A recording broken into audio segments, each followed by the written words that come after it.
Então, galera, hoje nessa aula a gente vai analisar como é que funciona a curva inclinada, quais são as forças que eu tenho sobre ela. Então, vamos para essa aula, galera. Valeu!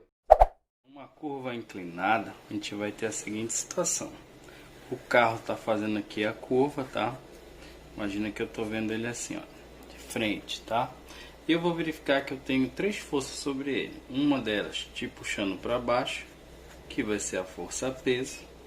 Uma outra força perpendicular à minha superfície, que a gente conhece como normal. E eu vou ter uma que puxa a gente para o centro, que será a força centrípeta. Então aqui eu tenho, ó, os três vetores: força centrípeta, normal e peso. No caso, galera, a maneira mais simples de fazer isso é aplicando o método do polígono. A gente vai pegar os vetores sem mudar a direção e sentido. Então tá aqui a normal. Para baixo eu tenho quem? O peso. Então fechando aqui, ó, eu tenho o peso. E bem aqui assim, ó, puxando para o centro, eu tenho a força centrípeta. Então veja que formou um triângulo, tá? E esse triângulo, por incrível que pareça, vai ter o mesmo ângulo da rampa bem aqui, ó. Esse ângulo θ também é θ bem aqui. Então se eu tenho dois ângulos θ idênticos, eu posso fazer o seguinte: relações trigonométricas. Tangente, lembra da tangente? Cateto oposto sobre o cateto adjacente, né?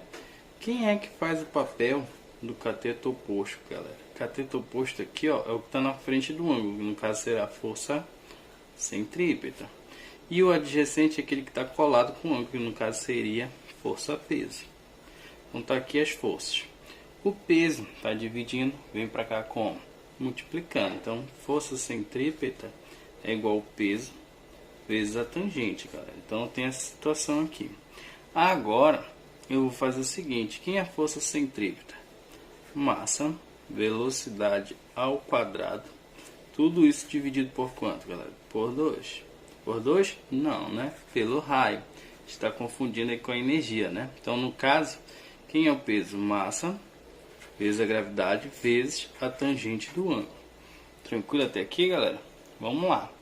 A massa está aparecendo dos dois lados. Precisa dela, galera? Não precisa. Então, a gente corta a massa. Ficou assim, ó. V ao quadrado sobre o raio, né, galera? É igual a G tangente do ângulo. Esse R está dividindo, vem para cá multiplicando. Então, no caso, vai ficar R G tangente do ângulo. Se tá ao quadrado, vai como, galera?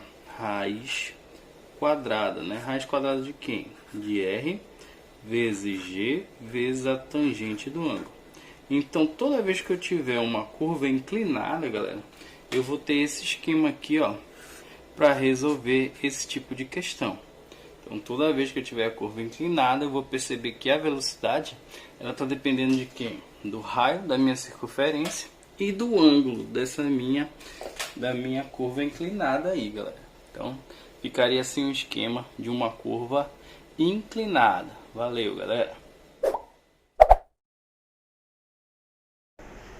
Então, galera, a questão que separei aqui fala o seguinte: um carro percorre uma pista curva super elevada com a tangente igual a 0,2 ou 0,20 de 200 metros de raio. Desprezando o atrito, qual a velocidade máxima sem risco de derrapagem?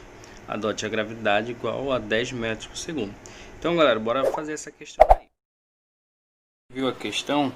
É um plano, uma curva inclinada, onde ele fala que o raio dessa curva é 200, a tangente é igual a 0,2 e a gravidade ele fala que é 10 metros por segundo ao quadrado. Então, na verdade, ele só quer aplicar o que a gente acabou de fazer. Então, como é que vai ficar essa história? Velocidade é igual a raiz do raio, que é quanto? 200 vezes gravidade 10 vezes a tangente, que é 0,2.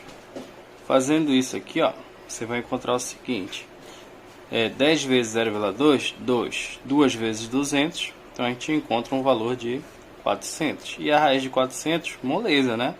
20 metros por segundo.